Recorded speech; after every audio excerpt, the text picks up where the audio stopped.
Hey friend, how are you? Hey, good. How are you? Hey, oh my gosh, I have so much to talk to you about. I wanted to talk about an experience that I had this week. Um, as you know, I had a lot of shifts this week on labor and delivery, taking care of patients. For our audience, they might remember that my other life, I'm an OBGYN. And we had a patient that got, in my opinion, suboptimal care for several days due to this patient's BMI and her weight.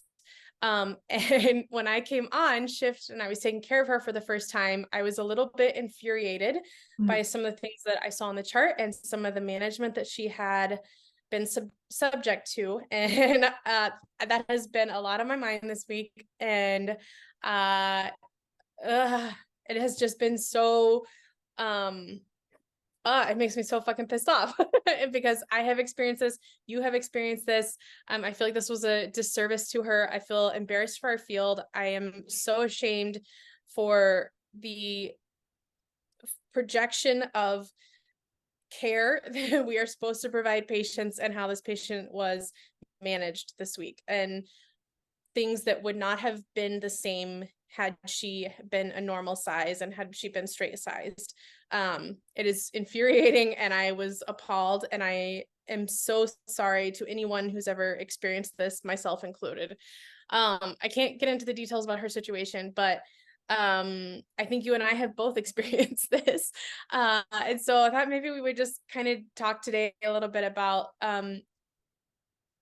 obesity and the bias against obesity and the bias against weight and attribution of everything to Mhm. someone's weight, and then also all the things that get overlooked and also all the things that are stigmatized and that a patient may get differential care because of their weight. And then also we should talk about how sometimes we as humans also kind of contribute that as well to ourselves, because I know I myself have not sought care because I have been worried about my weight as a reaction to this bias that we know exists. Right. So I thought maybe we would kind of talk about all of those. Yes. So have you ever experienced any medical bias as it relates to weight, first of all, in your Absolutely. personal? Yeah, yeah. So, I goodness, which one do I even bring up, right? So many I times. know, right? I can think of multiple examples. Yeah, and it's hard because after you experience this multiple times at the hand of our medical system, it is very easy to start dismissing our healthcare system as a whole, right? Mm, Because you feel belittled and you are looked over and you are not taken seriously. Because I come in with a medical problem and the yeah. first question is, well, have you tried losing weight? Right. And I'm like, oh, okay, but how does that fit into any of this? And they're like, I don't know, but your BMI here says X, Y. And I'm Right. like, Right. okay, like I guess I'll go to someone else and will take me Right. seriously. And then it's the same thing, right? Right. That definitely brings up the point of the BMI being an antiquated measuring system that we know does not accurately portray someone's health, right? Or um yeah, weight ratios, if you will, of like lean muscle mass compared to visceral adipose tissue compared to subcutaneous. You know what I mean? Like there's so many different aspects to how much someone weighs Yeah. as their mass that BMI Yeah. has completely taken that off. But it's also very, very frustrating to try and Mm, seek medical care and people dismiss you because of the size of the body that you present as. right. And Right. a lot of times they don't even correlate together, right?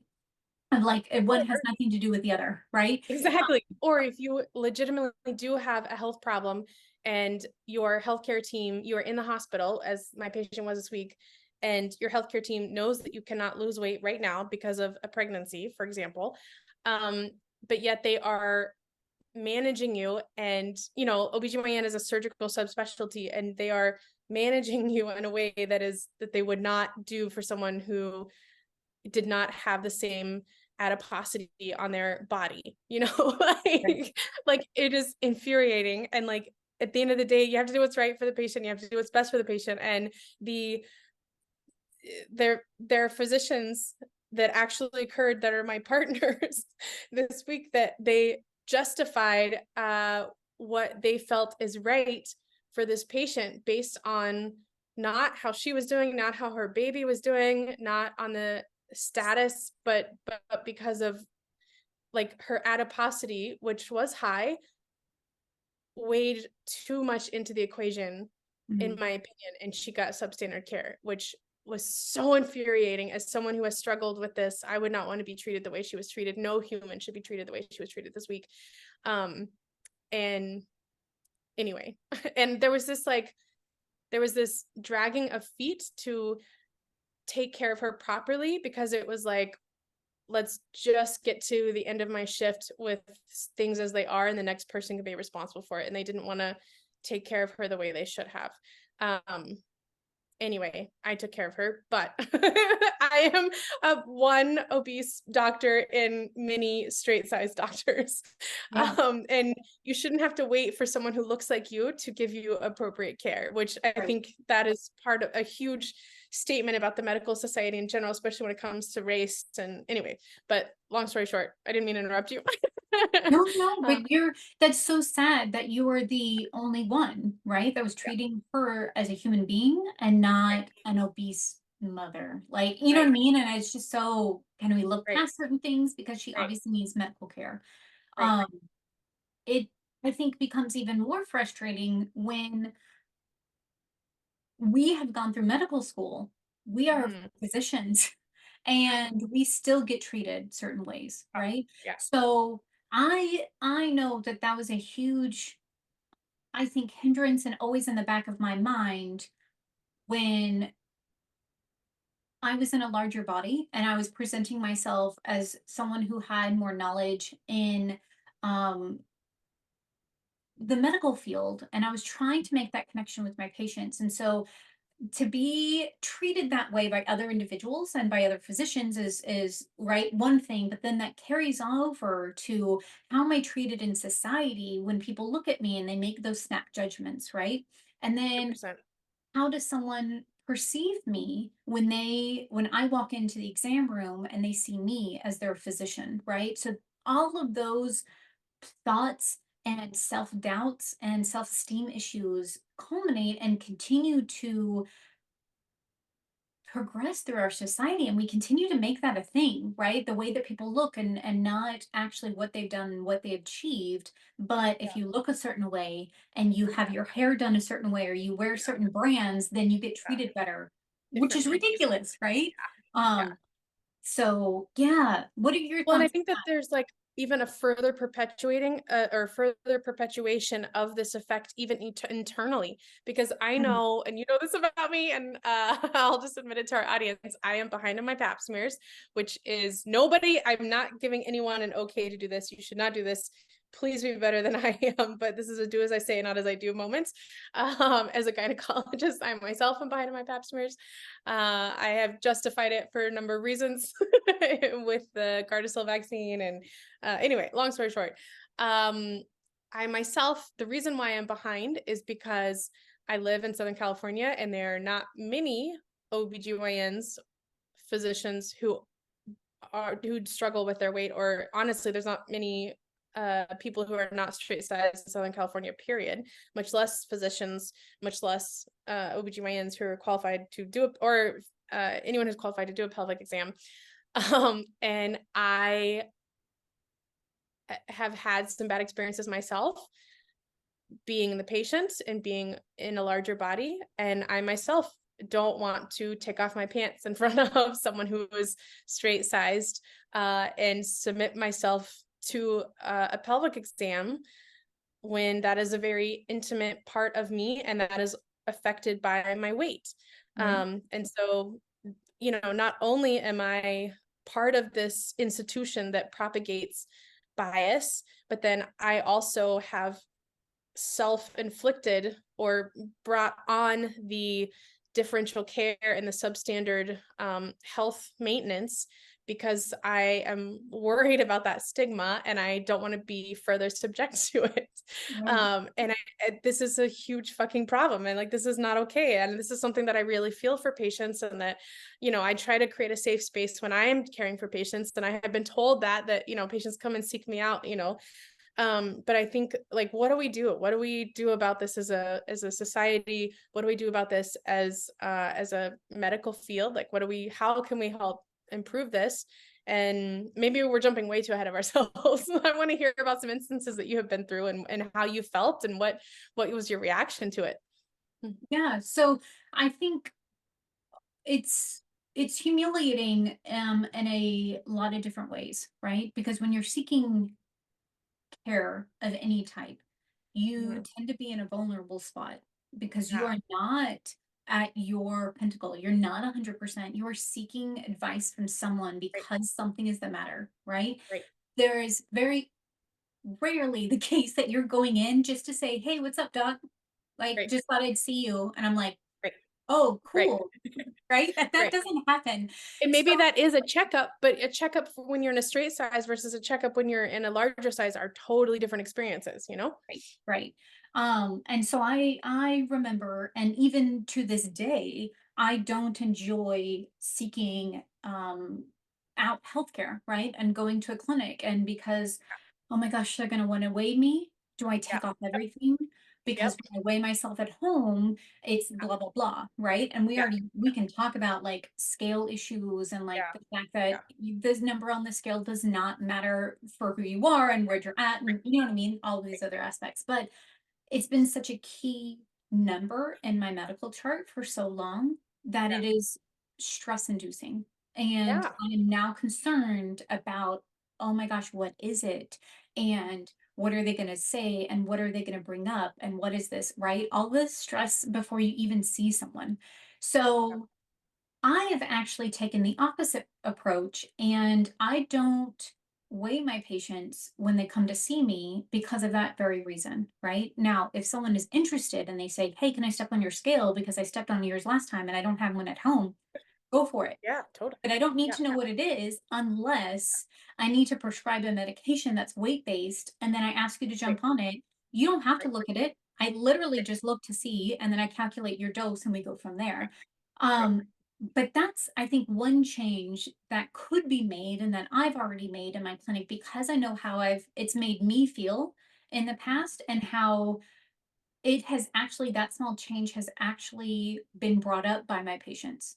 And the That's awesome. fact that I don't bring up my patient's weight unless they bring it up. Because Yeah. again, I'm here to focus on their symptoms and their concerns. And if the weight is Yeah. not their concern, then I'm focusing on something else, right? Yeah. Because Yeah. it tends to be getting to the root of the problem.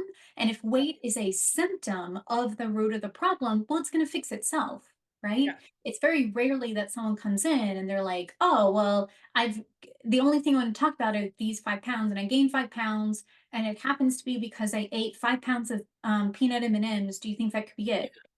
Yeah. Well, Yeah. let's talk about not eating 5 pounds of M&Ms and maybe only eating three, right? And then magically they come back and they're like, I lost a 5 pound, right? But it Yeah. doesn't happen How that way. often exactly, Yeah, that never happens. If that was exactly. if that was how weight worked, we wouldn't be where we are, you know? Exactly. Like, but So, that's what, like, everyone thinks and everyone assumes, and but it's not it at all. right. So So yeah, so it's hard to, I think, answer the question of where we should go. I think you and I have a similar approach in the way that we treat our patients because we have the background, right, of being in larger yeah. bodies. Yep. Um, which puts patients at ease. I think a question could be, how do patients find providers like us? And that's maybe the question I don't know the answer to, right? Yeah, Because it's I think really that's a hard. really totally. So, I'll just be really blunt at how I have found my provider. And that is like probably many people do. Once you have a name of a provider that is a possibility, you go to Google and you Google them, you look for their pictures, you look for their Google reviews, their Yelp reviews, etc. And I found someone who had a similar body shape that I did. And I don't, yeah, I don't want to say too much, but I think that like, I suspect that that is how some of the patients have found me. Mhm. And I think it's really sad. And I think that it's really unfortunate that we have to Google and find someone that looks like us. Right. Like, I mean, I think that there are so many parallel conversations to this about like, our POC friends and, how they feel interacting with the medical establishment. And they have similarly brought up many of these same concerns and complaints and experiences. And I think that we owe a lot to them as far as progressing the field and as far as being culturally competent in our training. I don't think that it has happened for people who are straight sized in caring for plus size people. Right. I don't even think it's like a topic that's ever been explored, or at least it definitely wasn't when I was in training or when we were in training together. Mhm. I don't even think that it's been something that's been explored. Like, I'm trying to even remember within my institution. Like, I mean, well, I know it isn't because of the experience that I had this week caring for this patient. Like there has to be some way that we can increase cultural competency amongst our colleagues that doesn't require them to have to walk in someone else's shoes because frankly they may not be able to, like, or they're not ever going to know what it's like to be to live the life that I live in a larger body. Right. Right. I will also, I guess this might be the right time to bring it up, but I'm also concerned now that I am in a smaller body compared to a year ago, that I might not be seen as someone that understands where they're coming And from. it's safe. Right, Yeah. exactly.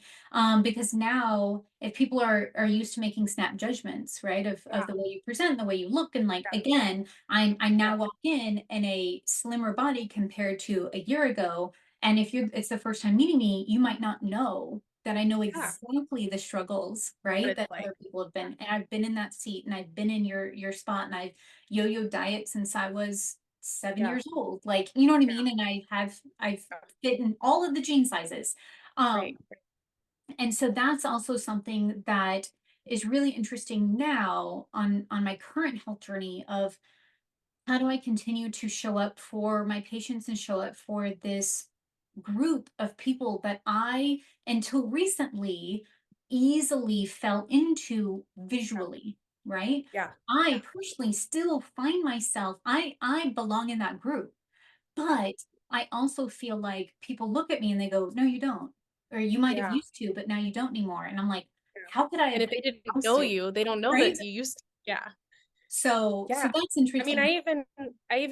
that's an excellent point. And even though I'm not straight sized, maybe yet, maybe ever, um, even I kind of experienced that with this patient this week because, although she was obese, she was, um, even on the upper limit of, she's where I used to be, um, and had, um, like even I no longer look like her. Mm. Although I do think that she felt that I cared for her and that I wasn't phased by her size. I don't know that she felt that I resonated with her in a way that I would have in the past. Right. Um, and I think that that's really true. I honestly have had a number of encounters that I felt that. And I think that's so true. So like the question is what do we do? How do we show up for our patients? How do we um get flagged in their screening when they're looking for someone who is not the typical straight sized person who actually understands where they've been? And that's a really important question that you bring up that I'm not sure that I know the answer to, and I would need to think about it. Right. I guess I would, this could be something that we ask our audience, like what, and we as patients can answer this. how would you know? Because like I said, I was looking for my own PCP based on Googling them and seeing what they looked like. Mhm. Um, how do you find someone? How would you want to find someone who is sympathetic and empathetic, but doesn't currently look like that? Right. I mean, it's a great question. Yeah. Because how do I, And and it's not necessarily just like a marketing tool, right? Like I'm gonna put on oh, my totally, Instagram and people are gonna find me, right. but Well, it's and that's the problem also because people who don't feel that way and aren't genuine could also do that, you know? right, right.